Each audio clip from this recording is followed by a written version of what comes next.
chapter 10, verses 30 through 37. In reply, Jesus said, "A man was going down from Jerusalem to Jericho when he was attacked by robbers. They stripped him of his clothes, beat him, and went away, leaving him half dead. A priest happened to be going down that same road, and when he saw the man, he passed by on the other side. So too a Levite, when he came to the place and saw him, pass by on the other side. But a Samaritan, as he traveled, came where the man was, and when he saw him, he took pity on him.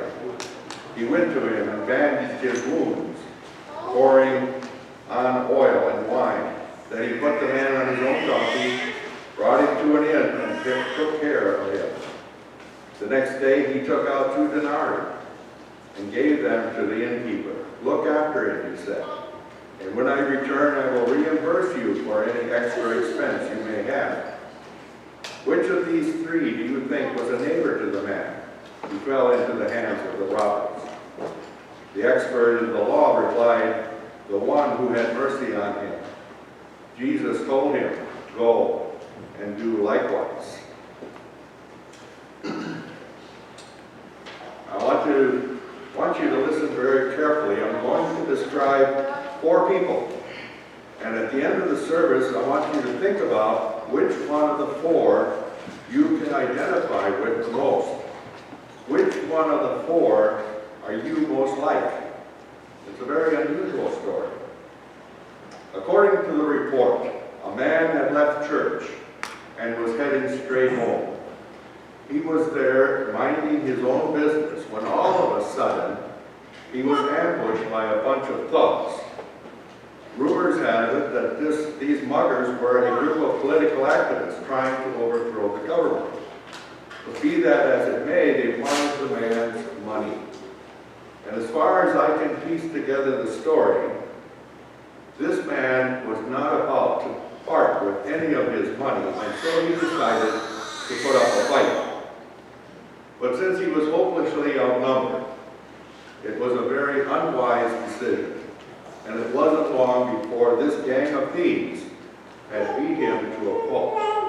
And they left him there more dead than alive by the side of the road. How long he lay there, bleeding and moaning and slipping in and out of consciousness, no one knows for sure. But in time, after what seemed like hours, the dying man thought he could hear footsteps coming down the road. Through his one remaining eye, he could see the blurred outline of a man. As this man got closer, the victim could see that it was a clergyman. God be praised. Surely the man of cloth would help him. But the account says that the clergyman took one look at this mangled form of humanity and hurried on his way. We cannot say, and we do not know how much longer this poor man lay by the side of the road before someone else came along to his aid. We do know from the account that at least one more person passed by without helping. And finally, after long hours, when all hope was gone, another man chanced by to drive by his way. He spotted the man lying in the ditch. He got out of his car, he gently pulled him into the back seat, blood and all, and drove him to the nearest medical center.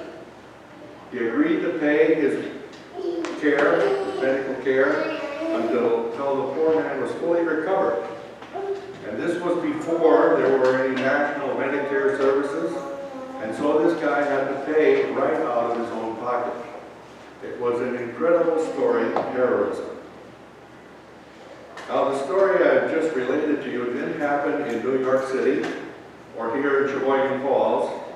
You'll find this story, minus the automobile, in Luke chapter 10.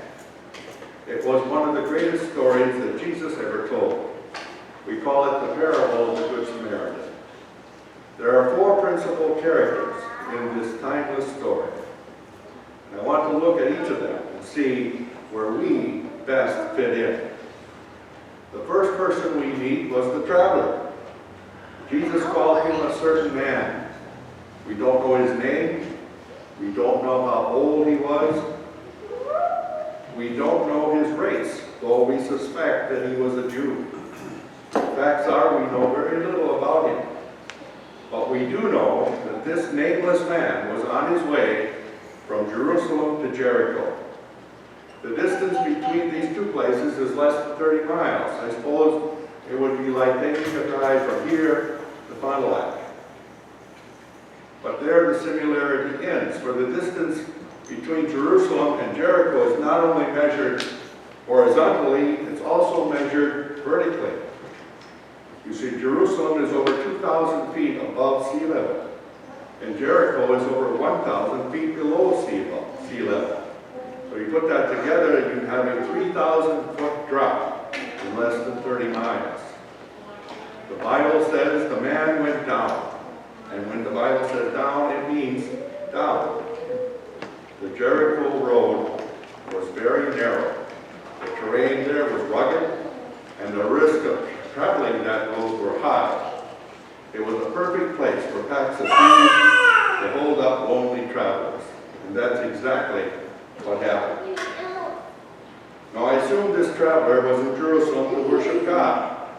Jerusalem was not a great commercial or political center at that time, but it was the place of worship for the Jewish faith. People came to Jerusalem from all over the world to worship the true and living God. And I submit to you that this is exactly what this man had been doing in Jerusalem. The point is, he got mugged coming home from church. He got into deep trouble right after worshiping God. But just a minute. Doesn't God protect people who worship Him? Many think sickness and suffering could never touch the worshiping child of God.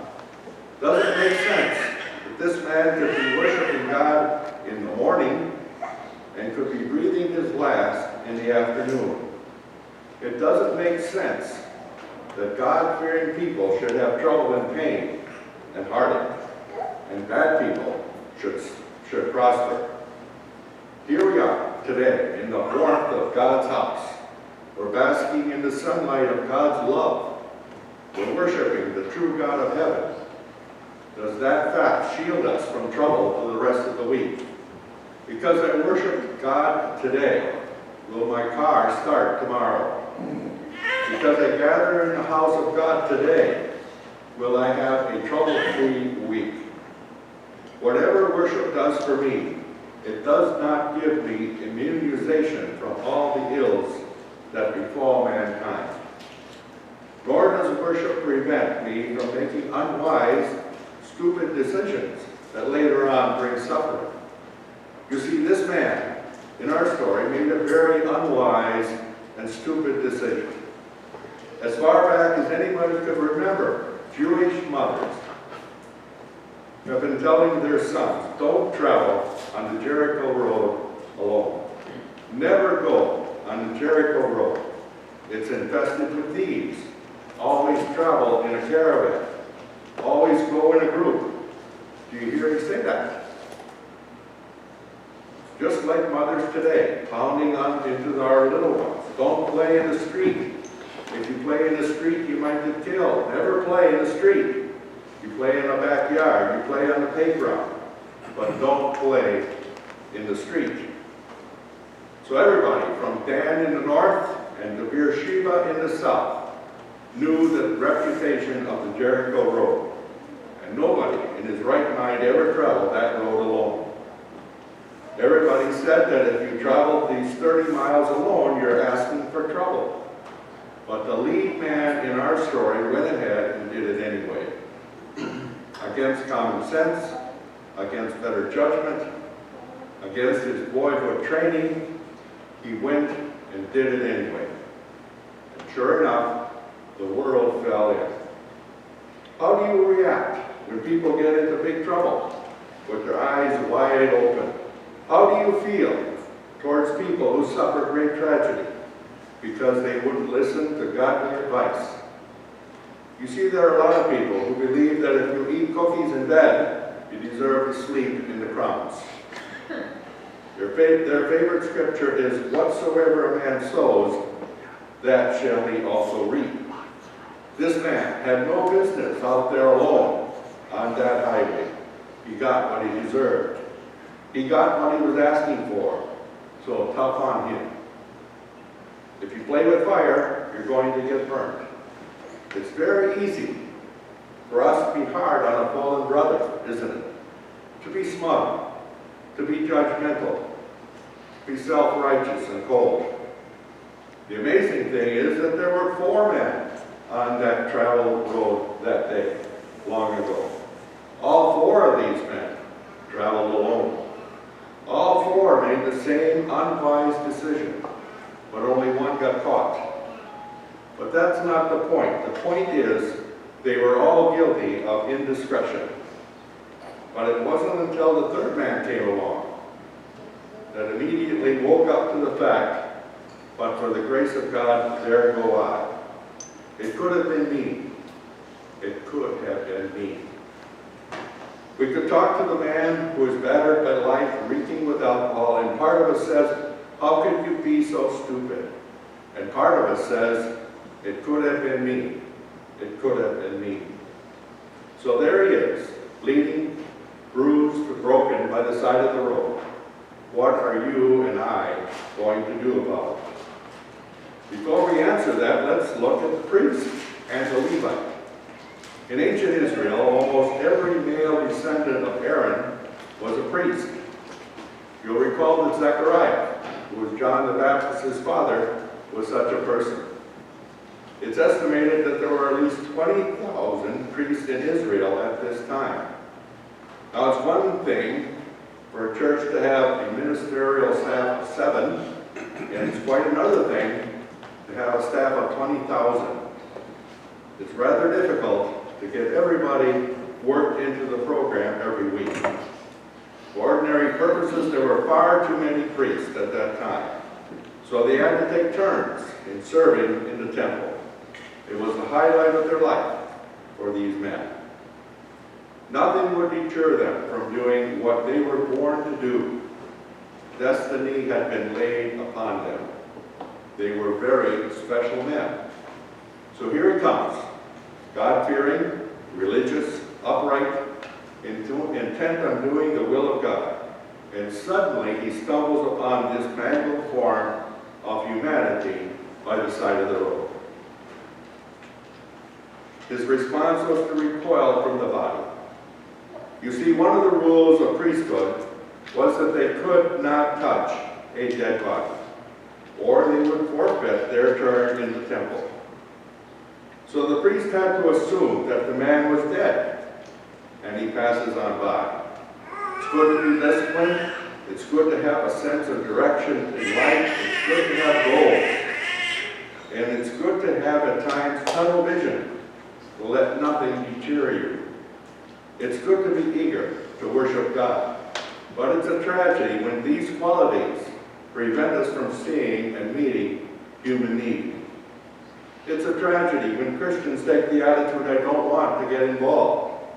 And so we justify our lack of involvement with religious sounding reasons, as this priest did. Meanwhile, the man by the side of the road is dying. You know, there is a delicate balance between worship and service. Some people have gone the service route and have deeply committed themselves to helping people, but they never get to the temple to worship. And others, like the priests, get to the temple all right, but in so doing they have passed a score of broken people. God wants both from us. He wants our worship and he wants our service. He wants our adoration and our deeds with kindness. We pray that God will help us to be balanced Christians. And as we gather to worship Him, but also let us reach out to those who have fallen by the wayside. Let us get out. Let us get to the hurts of our fellow man. The third man in our story is called a Levite. were Levites, but not all Levites were priests. For some reason, this man must have disqualified himself as a priest. Perhaps it was his marriage, or perhaps it was his physical condition, or something else that disqualified him. In any case, he wasn't a priest. The text seemed to indicate that he took a closer look at this dying man on the side of the road than his predecessor, the priest, did. Perhaps he was almost ready to help, and then he backed off. We can only surmise that what thoughts might have raced through your mind that day. Perhaps he said to himself, you know, this could be one of those decoys. They do that sometimes. One of the gang lies down on the side of the road with cosmetic blood all over it. And then when some sympathetic passerby scoops down to help, the rest of the gang jump in. That's it. This man is a decoy. I better get out of here fast. I can't take a chance. There's too much danger in this place.